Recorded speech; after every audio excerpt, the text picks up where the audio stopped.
Halo guys, balik lagi sama gua Lucky ID. Seperti biasa sebelum mulai videonya, buat kalian yang sudah dukung channel ini selama ini, terima kasih banyak. Dan buat kalian yang belum subscribe, silahkan di subscribe karena subscribe itu gratis, tidak bayar sama sekali. Dan buat kalian yang sudah donasi, terima kasih banyak, semoga dilancarkan rezekinya ya guys, amin.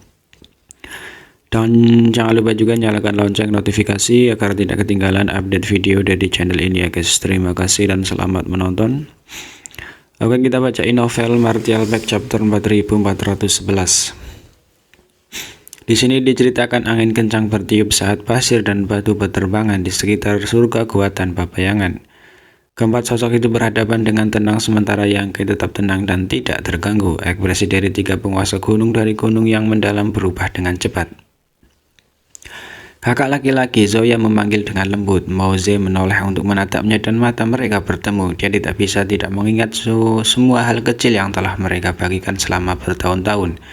Dan ekspresi dingin di wajahnya perlahan mencair. Sambil menghela nafas, Mauze menoleh ke Yang Kai dan bertanya, "Jika kami tunduk padamu, maukah kamu melindungi kami?" Yang Kai mengangkat alisnya dan berkata, "Aku tidak hanya bisa melindungimu, tapi aku juga bisa mengeluarkanmu dari surga gua tanpa bayangan." Mauze perlahan menggelengkan kepalanya. "Bagaimana saya tahu jika kemampuan ilahi kamu dapat melindungi orang lain?" Yang tersenyum, "Itu sederhana. Jika Great Mountain Lord tidak percaya padaku, kamu bisa mencobanya sendiri." Mauze mengangguk dan berkata, "Itu benar." Mengatakan demikian, dia bergegas menuju Yang Kai. Genking dengan cepat menghentikannya. "Kakak, biarkan aku yang melakukannya." Sebelum Mauze bisa menolak, Genking sudah berjalan melewatinya. Jelas takut Yang Kai akan mengambil kesempatan untuk membunuh Mauze, jadi dia siap mengambil resiko. Dalam sekejap mata, Genking sudah tiba di depan Yang Kai. Yang Kai tidak mencoba menghentikannya, malah melepaskan teknik rahasia Evergreen yang menjulang dan membuka celah untuk dia lewati.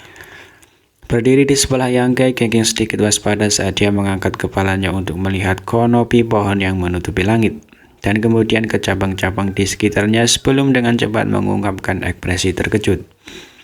Dalam jangkauan pohon kuno yang menjulang ini, dia tidak merasakan gangguan sedikit pun dari angin astral tanpa bayangan. Tidak hanya itu, vitalitas yang kaya di sekelilingnya juga memberinya rasa damai, sangat melegakan tubuh dan pikirannya yang lelah. Kemampuan ilahi seperti itu tidak pernah terdengar. Setelah hanya selusin nafas, sosok Genking melintas lagi.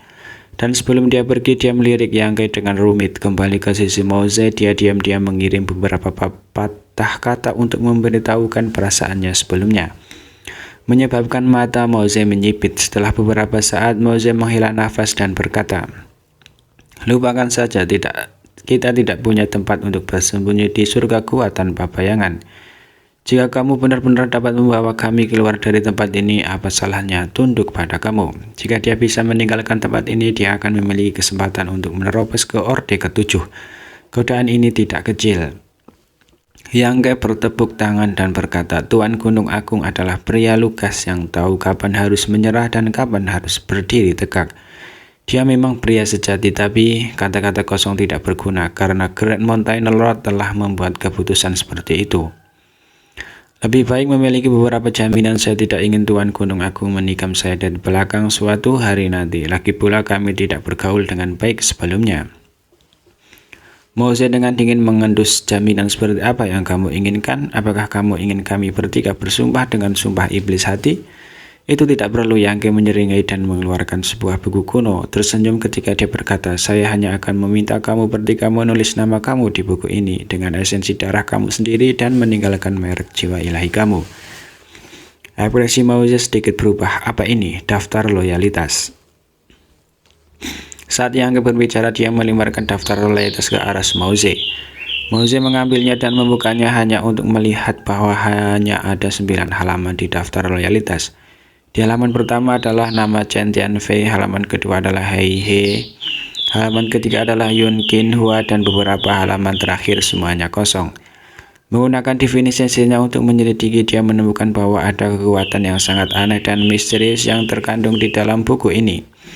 Bahkan dengan budidaya tahap Open Heaven Orde ke-6, dia tidak dapat memahaminya. Buku kecil loyalitas ini tidak merasa beratnya 1000 kg di tangannya, membuat tangannya terasa berat. Menatap Yang Kai, dia bertanya apa gunanya benda ini. Yang Kai berkata dengan belak-belakan, tinggalkan namamu di sana, hidup dan matimu ada di bawah kendaliku. Ekspresi Mao sedikit berubah. Genghis bahkan lebih marah. Bocah, kamu tidak bertindak terlalu jauh. Mereka bertiga semua adalah master tahap Open Heaven Orde ke-6. Jadi jika mereka benar-benar melakukan apa yang dikatakan Yang Kai dan meninggalkan nama mereka di sini, bukankah mereka akan menjadi budak di masa depan?